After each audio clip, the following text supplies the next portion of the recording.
والقرآن المجيد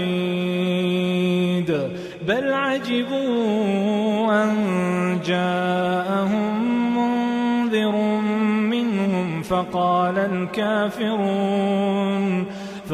الكافرون هذا شيء عجيب۔ عشاء سے پہلے 4 رکعت سنت کی کیا حیثیت ہے؟ بعض لوگ قیام اللیل سے ایک حدیث بھی پیش، اس سلسلے میں کوئی بھی حدیث نبی کریم صلی اللہ علیہ وسلم سے وارد نہیں ہے۔ آپ سے اتنی حدیث ہے کہ بینا کل اذانین صلاتن، ہر 2 اذانوں کے درمیان نماز ہے۔ اب ایک وہ اذان ہے جو جس کے بعد آپ باہر لوگوں تک پہنچاتے ہیں، دوسری وہ اذان ہے جسے اقامت کہتے ہیں، ہم اس کو بھی اذان کہتے ہیں۔ جو اذان پہلی آپ جس کو عرف عام میں اذان کہتے ہیں، وہ لوگوں کو نماز کے وقت کی اطلاع دی جاتی ہے۔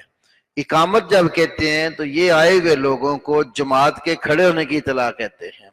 تو ان دونوں کے درمیان آپ نے فرمایا نماز ہے، تو وہ 2 رکعت 4 رکعت جتنی مسجد میں آپ کو نصیب ہو، ہر نماز کے لیے، خاص عشاء کے لیے فرضوں سے پہلے 4 رکعات، اس کا کہیں کوئی تذکرہ نہیں ہے۔ دارالعلوم دیوبند کے ایک بہت بڑے عالم جن کے نام پر کراچی میں بن نوری ٹاؤن ہے، مولانا یوسف بن نوری، انہوں نے ترمذی شریف کی ایک شرح لکھی ہے معارف السنن، اس کی 4تھی جلد میں لکھتے ہیں کہ ان 4 رکعات کا ذکر کتب فقہ میں تو بہت زیادہ آتا ہے، لیکن میں نے کتب حدیث کو کھنگال مارا ہے تو مجھے کہیں سے بھی اس کی کوئی دلیل نہیں ملی، اس کا تذکرہ کسی بھی حدیث کے اندر نہیں ہے۔